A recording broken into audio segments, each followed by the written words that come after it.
ഹരേ കൃഷ്ണ. സർവം ശ്രീ രാധാകൃഷ്ണാർപ്പണമസ്തു. അധ്യായം 10 വിഭൂതിയോഗം. ശ്ലോകം 35. ബൃഹത്സാമ തഥാ സാംനാം ഗായത്രീ ഛന്ദസാമഹം മാസാനാം മാർഗശീർഷോഹം ഋതൂനാം കുസുമാകരഃ. വിവർത്തനം.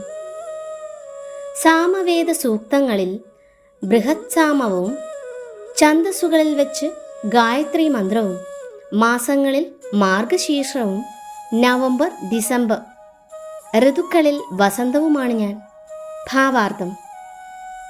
വേദങ്ങളിൽ താൻ സാമവേദമാണെന്ന് ഭഗവാൻ മുമ്പ് പറഞ്ഞുവല്ലോ.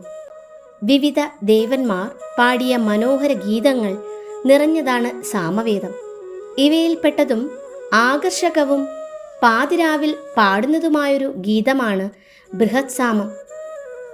സംസ്കൃത കവിതയ്ക്ക് അലംഘ്യങ്ങളായ ചില നിയമങ്ങളുണ്ട്. അതിൻ്റെ താളങ്ങളും വൃത്തങ്ങളും ആധുനിക കവിതകളെന്ന പോലെ സ്വേച്ഛാനുസൃതം ഉപയോഗിക്കാൻ പാടില്ല. നിയമബന്ധങ്ങളായ അത്തരം കവിതകളിൽ ഗായത്രി മന്ത്രത്തിനാണ് പ്രാധാന്യം. വേണ്ടത്ര അർഹത നേടിയ ബ്രാഹ്മണർ ഒഴികെ ആരും അത് ഉരുവിടാറില്ല. ശ്രീമദ് ഭാഗവതത്തിൽ ഗായത്രി മന്ത്രത്തെപ്പറ്റി പറഞ്ഞിട്ടുണ്ട്.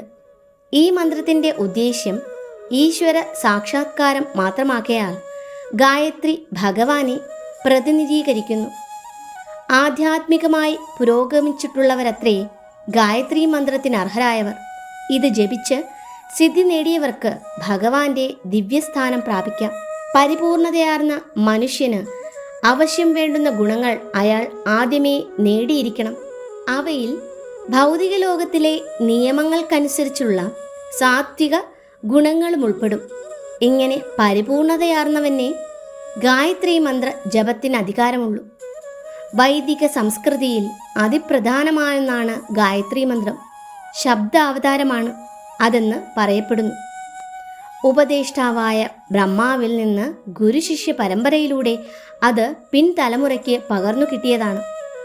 ഭാരതത്തിൽ നവംബർ ഡിസംബർ കാലം ഉത്തമമെന്ന് കരുതപ്പെടുന്നു. ധാന്യങ്ങൾ വിളഞ്ഞ് കൊയ്തെടുക്കുന്ന കാലമാണിത്. അതുകൊണ്ട് ജനങ്ങൾ അപ്പോൾ സ്വാഭാവികമായി സന്തുഷ്ടരായിരിക്കും. ശീതോഷ്ണങ്ങൾക്ക് സമതുലിതമുള്ളതും ചെടികളും പൂക്കളും തഴച്ചു വളരുന്നതുമായ വസന്തകാലമാണ് ലോകത്തിൽ ഏവർക്കും പ്രിയപ്പെട്ടത്. കൃഷ്ണലീലകളെ ഓർമ്മിപ്പിക്കുന്ന ആഘോഷങ്ങൾ പലതും വസന്തത്തിൽ കൊണ്ടാടിപ്പോരുന്നു. അതിനാൽ ഇത് ഋതുക്കളിൽ വെച്ച് ആനന്ദകരവും കൃഷ്ണന്റെ പ്രാതിനിധ്യമുള്ളതുമത്രേ. ഹരേ കൃഷ്ണ. സർവം ശ്രീ രാധാകൃഷ്ണ അർപ്പണമസ്തു.